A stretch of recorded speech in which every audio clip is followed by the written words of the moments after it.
मातृशक्ति, हमारे बड़े बुजुर्ग और युवा शक्ति और मीडिया के बंधु, मैं आप सबका आभार व्यक्त करती हूँ, धन्यवाद देती हूँ कि आप सब यहाँ आज इतनी बड़ी संख्या में पधारे। मुझसे पहले सभी वक्ताओं ने इस पूरे क्षेत्र में जितना काम हुआ है, विकास हुआ है इन 10 महीनों में, उनके बारे में पूरे विस्तार से आपको बताया। जो आखिरी वक्ता होता है उसके पास कोई नया कहने को नहीं होता है। तो मैं तो यही कहूंगी कि हम सबकी जिम्मेदारी है और आपको जो अवसर मिला है ना, जो अवसर मिला है, एक बार फिर उपचुनाव का अवसर मिला है, एक बार फिर अपना नेता चुनने का अवसर मिला है और एक बार फिर कड़ी से कड़ी जोड़ने का अवसर मिला। ये बहुत कम लोगों को मिलता है। राजस्थान में सिर्फ 7 जगहों पे उपचुनाव हो रहा और बहुत खुशी की बात है, ये उपचुनाव देवली उनियारा में भी हो रहा है। तो आप सबको मैं बहुत बहुत शुभकामनाएं देती हूँ, आपको बधाई भी देती हूँ कि आपको ये अवसर मिला है कि आपका नेता, आपका ऐसा जनसेवक चुने आप, जिनको आपने पहले भी मौका दिया और उस समय भी इन्होंने भरपूर मेहनत की, भरपूर काम किया और अब फिर से उनको मौका दिया है भारतीय जनता पार्टी ने। तो आपको मैं यही कहना चाहूंगी कि इनको खूब अच्छे वोटों से भरपूर वोटिंग कीजिए। एक भी वोट घर पे नहीं रहना चाहिए, रहेगा? बहुत उत्साह है, बहुत नारे आज लगे हैं, लेकिन सबसे महत्वपूर्ण काम तो रह गया है। 13 तारीख को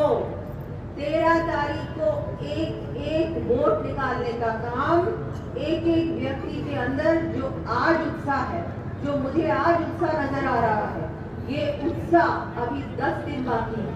ये उत्साह अभी से ज्यादा बढ़कर एक घर में जाके आपको राजेंद्र गुर्जर बनना होगा, आपको भारतीय जनता पार्टी का कमल बनना होगा, आपको नरेंद्र मोदी बनना होगा, आपको भजनलाल शर्मा बनना होगा। एक घर में जाकर एक वोटर को निकालने का काम भी करना होगा। आप सब यहाँ से संकल्प लेके जाइए। विशेषकर मैं मातृशक्ति को निवेदन करना चाहूंगी कि भारतीय जनता पार्टी ने एक महिला को उप मुख्यमंत्री बनाया। इस महिला का मान सम्मान बढ़ाने का काम भी मातृशक्ति को करना होगा। एक वोटर को निकाल के पोलिंग बूथ तक ले जाने का काम आपको करना है। ये चुनाव सिर्फ एक राजेंद्र गुर्जर जी का चुनाव नहीं है, ये चुनाव सिर्फ एक सीट का चुनाव नहीं है, ये चुनाव उपचुनाव नहीं है, ये चुनाव वो चुनाव है जो हम सब जानते हैं, हमारे प्रदेश को आगे बढ़ाने का चुनाव, एक अग्रणी राजस्थान बनाने का चुनाव, एक विकसित राजस्थान बनाने का चुनाव। भजनलाल शर्मा जी हमारे मुख्यमंत्री लगातार प्रयास कर रहे हैं। केवल 10 महीने हुए, लेकिन आपने देखा होगा वो व्यक्ति जैसे मोदी जी काम कर रहे हैं केंद्र में देश को आगे बढ़ाने के लिए, वैसे ही हमारे मुख्यमंत्री रात दिन काम कर रहे हैं। आपने देखा होगा कम से कम वो व्यक्ति 20 घंटे काम करता है। चाहे पानी की योजना की बात हो, चाहे बिजली की बात हो, शिक्षा की बात हो, सुरक्षा की बात हो, स्वास्थ्य की बात हो, सड़कों की बात, हर वक्त वो काम करते रहते हैं कि राजस्थान को कैसे और मजबूत बनाया जाए, राजस्थान में कैसे और विकास किया जाए। जब ऐसा मुख्यमंत्री आपको मिला, पहली बार उनको अवसर मिला, वो आम कार्यकर्ता था, लेकिन हमारी पार्टी एक आम कार्यकर्ता को नेता बना देती है, आम कार्यकर्ता को मुख्यमंत्री बना देती है, आम कार्यकर्ता को प्रधानमंत्री बना देती है। ऐसी पार्टी और ऐसा मुख्यमंत्री, ऐसा प्रधानमंत्री आपको मिला, तो क्या हमारी जिम्मेदारी नहीं है कि इस कड़ी को भी, देवली उनियारा की कड़ी को भी उस माला में पिरोने का काम करना है? हमारी जिम्मेदारी है कि नहीं है? है कि नहीं है? सब चाहते हैं कि यहाँ इस क्षेत्र में भी काम हो, विकास हो, ये क्षेत्र भी जिस तरह से ये क्षेत्र पिछड़ा रहा है, ये क्षेत्र आगे बढ़े।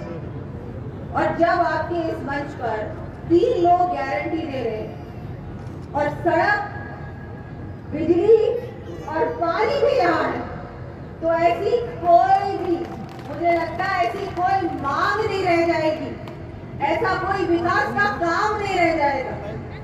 इन 5 सालों में हम आपको गारंटी देते हैं कि राजेंद्र जी गुर्जर जीतेंगे और हम सब मिलकर आपके सारे काम करेंगे।